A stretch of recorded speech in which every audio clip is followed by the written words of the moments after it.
नमस्कार शेतकरी बंधूंनो, मी Ganesh Tayde. Sahyadri agro services या यूट्यूब चॅनलमध्ये आपलं सहर्ष स्वागत करतो. शेतकरी बंधूंनो, आज आपण चर्चा करणार आहे आले अद्रक बाजारभाव, त्याचबरोबर पुढील बाजारभाव काय राहतील, एक अंदाज काय आहे राहणार आहे, या संदर्भामध्ये आज जे आहे का आपण चर्चा करणार आहे. त्याआधी तुम्ही आपल्या चॅनलला जरी सबस्क्राईब केलेलं नसेल तर सबस्क्राईब करून घ्या, जेणेकरून वेगवेगळे व्हिडिओ जे आहे का तुमच्यापर्यंत पोहोचत राहतील. शेतकरी बंधूंनो, आज आहे 7 जानेवारी आणि आजचे जे आल्याचे जे बाजारभाव आहे ते एक साधारणपणे 2500 रुपये प्रति क्विंटल ते 4200 रुपये प्रति क्विंटल प्रमाणे जे आहे का सौदे झालेली आहे.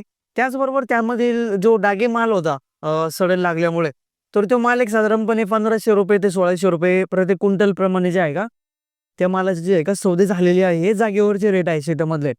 आणि येणाऱ्या काळामध्ये शेतकरी बंधूंनो, आपण मागील पण बरेचसे व्हिडिओमध्ये आपण सांगितलं होतं की आले अद्रक बाजारभाव मध्ये जे आहे का सुधारणा जी आहे का आपली होतच राहणार आहे. कारण की मागील वर्षीच्या तुलनेमध्ये यावर्षी लागवडही कमी झालेली होती.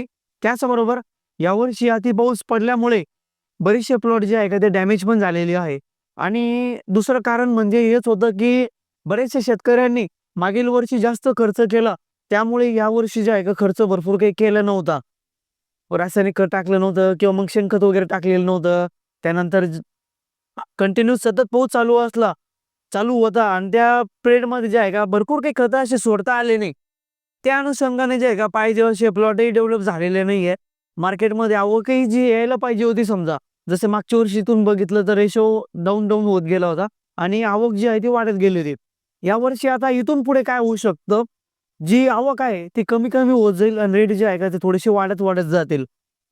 त्यामुळे जे आहे का ज्या शेतकऱ्यांचा प्लॉट चांगल्या कंडिशनमध्ये आहे त्या शेतकऱ्यांनी जे आहे का अजूनही जर पाला असेल तर आपण फुगवणीसाठी काय केलं पाहिजे, कंदाची वजन वाढवण्यासाठी काय केलं पाहिजे, हे प्लॅन करणं खूप गरजेचं आहे. आणि त्यामध्ये महत्त्वाची गोष्ट म्हणजे हेच की आपल्याकडे जर समजा 2 एकर आपण आल्याची लागवड केलेली असेल, 2 एकरचा प्लॉट असेल, तर आपण आता सध्याच्या कंडिशनला अर्धा एकर काढा. त्यानंतर आणखीन एक 15-20 दिवसानंतर किंवा महिन्यानं अर्धा एकर काढा. त्यानंतर असं जर केलं आपण, किंवा 2 एकरपैकी 1 एकर जरी आता काढला आणि 1 एकर जरी आपण खोडव्यासाठी जर ठेवला, तर या वर्षामध्ये जे आहे का आपल्याला एक संकेत अतिशय चांगले येण्याचे जे आहे का दिसून येत आहे. त्यामुळे जे आहे का ज्या शेतकऱ्यांचा प्लॉट चांगल्या कंडिशनमध्ये असेल त्यांनी जे आहे का नियोजन करणं खूप गरजेचं आहे. आणि प्लॉटमध्ये सडण लागलेली नसेल, कंदकुचा प्रॉब्लेम नसेल, शेतामध्ये पाणी जास्त तुंबत नसेल, साचत नसेल, त्या शेतकऱ्यांनी जे आहे का प्लॉट खोडव्यासाठी जरी आपण त्यामधील काही नियोजन जर केलं तर 100% जे आहे का आपल्याला त्याचा फायदा होईल. फायदा डबल होणार आहे.